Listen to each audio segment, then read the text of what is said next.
passou ali, né? E no caso você vai cair na prova sobre capacitores, diodos, lembro, transistores, semicondutores e milênios. Então, semicondutores, levanta aí, é isso aí. Tá. Não vai cair tudo isso aí, tá? Pelo amor de Deus. Mas a prova vai estudar o que você passou do celular? Isso, aquelas coisinhas, ó. Daquelas, né? 700 páginas. Essas coisinhas. Não, gente, vou falar de novo. Não se preocupem. Importante vocês aprenderem conceitos. Não adianta vocês gravar nada disso que eu passei. Isso é para vocês terem ideia do que é e como que é. Para um dia que vocês forem prestar um teste, um vestibular, um concurso, um teste de empresa, daí esses conteúdos é bom você saber. Mas vamos lá, o que vocês... Olha, capacitores. Isso que eu ia perguntar. Qual é a função do capacitor? Então, o capacitor... Armazenar corrente? Armazenar? Isso. O capacitor...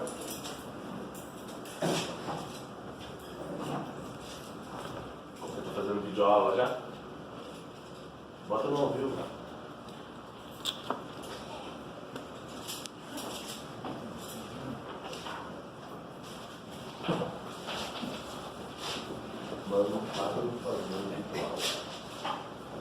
Eu tô filmando aqui, tá me filmando. Eu vou dar na cara de maluco.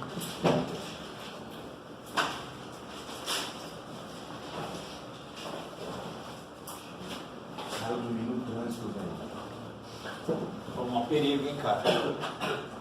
Aconteceu comigo isso aí. Dormi no trânsito hoje também. Quase que eu bati. Carro, moto.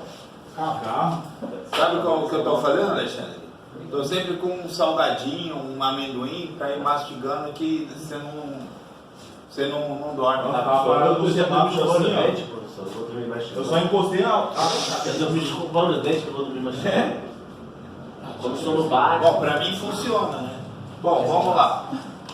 O capacitor é composto de dois materiais. Uma placa condutora, um dielétrico.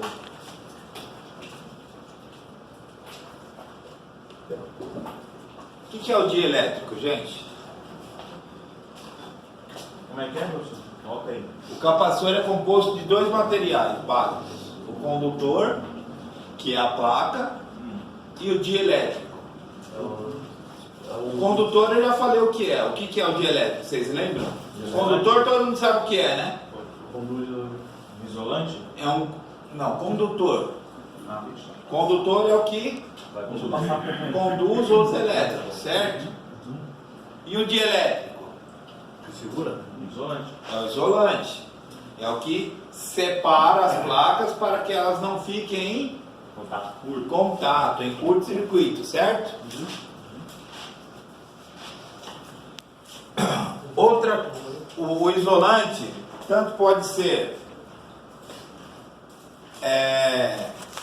rígido quanto pastoso. Quanto o material pode ser cristalino ou pastoso, certo? Ele pode ser mole.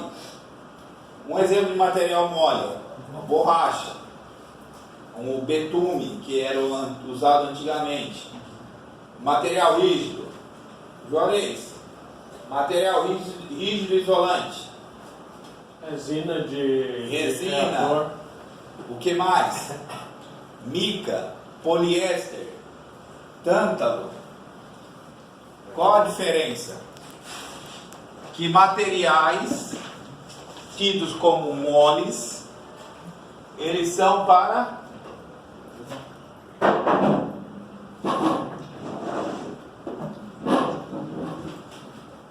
baixa frequência. Materiais rígidos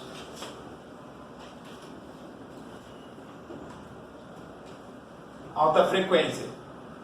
Porque o material mole, ele tipo amortece, vamos dizer vulgarmente assim, ele amortece mais a frequência. Então o capacitor não reage bem com o material mole. Agora o material mais rígido, mica, cerâmica, tântalo, tá certo? São materiais mais rígidos, então a frequência não consegue. Mica, o quê? Mica, tântalo, são materiais mais rígidos. Então, a cerâmica também, o ar também é um dielétrico. Então, para altas frequências, são utilizados esses outros que eu acabei de citar. O eletrolítico é óleo, o dielétrico dele, certo? Então, como o óleo é o quê? Líquido. Então, você pode falar que ele é um material que dá um amortecimento. Então, é como se fosse mole, certo? A borracha. Então, são materiais moles. Então, são para baixas frequências. Tá certo? O capacitor, quando ele está descarregado, é como se ele fosse uma chave fechada. Porque ele não tem uma DDP entre as placas. Ele não tem uma diferença de potencial. Uma diferença não, desculpa. Ele não tem uma barreira de potencial. A partir do momento que essas placas são carregadas, aí ele fica com uma chave aberta. Quando ele está em corrente contínua, tá certo? Quer dizer, quando o capacitor está descarregado, ele é um Chave fechada. circuito fechado. Quando ele está carregado, ele é um circuito aberto. Então, como é que você faz para saber se um capacitor está funcionando? Você carrega ele e vê se ele ficou como DDP nas suas placas. Se você carrega ele com 5 VCC, ele tem que ficar com 5 VCC, 4,8, 4,7. Tecnicamente, você pode considerar 5. Se não tiver nada ligado nele, ele vai ficar com essa tensão por bastante tempo, certo? Ok? Por isso que ele é usado às vezes para temporizadores. Você carrega o capacitor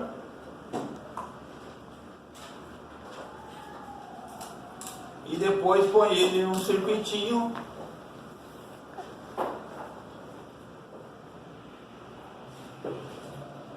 para acionar alguma coisa. Se você carregou o capacitor aqui, ó, ele não ficou com a tensão, essa tensão vai polarizar a base. Enquanto essa tensão for maior ou igual que 0,7, aqui vai estar conduzindo alguma coisa. Então, quanto maior for esse capacitor aqui, para demorar descarregar esse circuito, o que vai acontecer? Ó, ele está carregado, ele vai... Isso aqui você usa como temporizador. Ou seja, quanto maior for a carga aqui, ou quanto maior for a capacitância dele, mais tempo ele vai levar para descarregar. Tá certo? Aí, lembra aquilo que eu falei, ó? Um capacitor de um valor comum, e aqui pode ser 1 mega, por exemplo. Aí ele vai ficar com essa tensão aí por bastante tempo. O que vai levar, o que vai ser considerado? É a corrente base emissora aqui. Tá certo? Ok? Em corrente alternada. Corrente alternada, ele fica... Ele carrega e descarrega. Ele carrega e descarrega. A diferença é que ele consegue mudar a polaridade, certo? Toda vez que ele descarrega, ele passa obrigatoriamente pelo zero e volta a carregar novamente. Por isso que ele é usado para eliminar o que numa fonte retificadora? Ruído. E qual é o nome desse ruído? Ripple.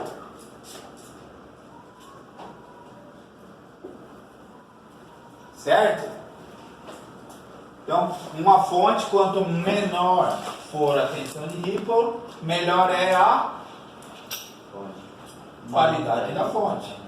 Tá certo? Tá certo? Sim. Participem, senão eu vou achar que vocês estão dormindo, aí vai dar sono em mim também. Hoje o Gabriel tá bateria carregada. Fala, Jerez. Professor, a parte de Ripple tem alguma coisa a ver com a estática? Aquela parte do nosso corpo, Não. pulseira, tapete. Não. A estática funciona como? A estática funciona a partir do atrito. Por que quando você caminha num tapete sintético, você se carrega eletroestaticamente? Porque o seu pé entra em atrito com as cerdas do tapete. Quando nós estamos caminhando, a gente está entrando em atrito com o ar. Então, nós ficamos mais ou menos carregados eletroestaticamente. Assim como existem materiais bons condutores, existem humanos que se carregam mais ou menos eletroestaticamente. Toda vez que a gente põe a mão em uma estrutura que está aterrada, a gente faz uma descarga. Os antigos não falam assim, pisa na terra, que é para dar uma descarregada. Na ignorância deles tem um quê de física aí que tem sentido. Porque quando você pisa diretamente a terra, você descarrega toda a energia estática que você tem. Estou dizendo assim, senhor, um aparelho em funcionamento, a gente, vamos supor, visualizando no osciloscópio, eu tenho que mexer na placa. E o senhor disse do Ripple, e a estática do nosso corpo não pode interferir? Ah, sim, aí sim. A estática do corpo pode queimar componentes até. Ficam grandezas invisíveis, né? Isso, são grandezas de até 1000 volts, dependendo do quanto que você esteve exposto à estática, ao atrito com outras coisas.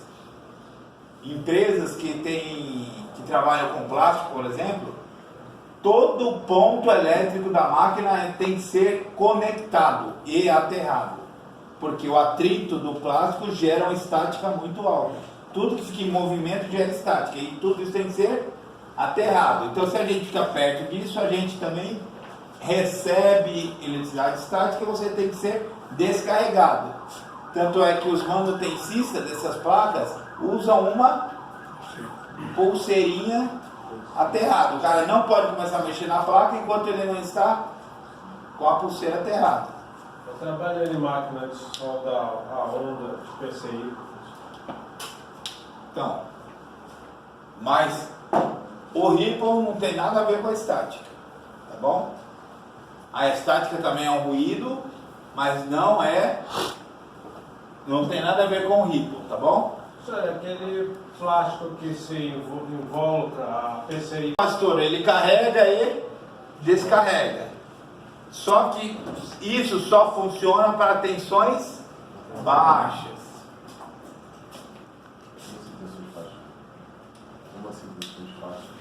Baixa. Conforme vai subindo a tensão, tem que mudar o tipo de capacitor.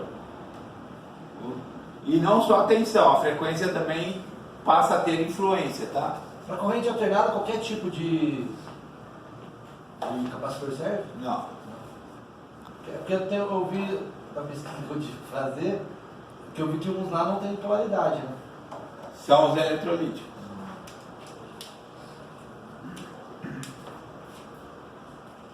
Tá bom? Tá vendo que a pesquisa serviu para alguma coisa?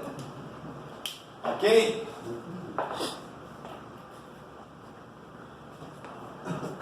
Os capacitores também são usados em filtros para telecomunicações que é aquele material que eu ainda vou completar. Ah não, isso daí não é nessa matéria na projeto. Mas a gente dá uma pincelada em filtros, passa alta, passa baixo, passa faixa. A gente passa alguma coisa. Aí tem aquelas formas de fazer a identificação dos capacitores, né? Aí são besteiras, né? Mas tem os capacitores que são radiais, tem os que são axiais, né?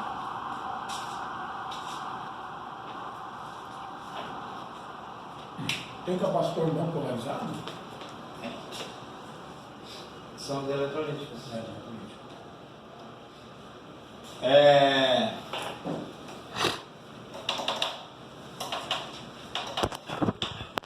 O que mais podemos falar dos... tem aquela questão da identificação dos capacitores que está na apostila, né? Primeiro e segundo algarismos são dígitos, né? E o terceiro é o número de zeros, né? Ou seja, a potência a qual ele é elevado, igual o resistor. E tem também as cores, né? Por exemplo, um capacitor amarelo e violeta e verde, ele é de 4,7 microfarads. Que amarelo é 4. O violeta é 7. E o verde é 5. Ok? Confere? Beleza. Então, capacitores, não foge disso, só alguma pergunta com essa referência.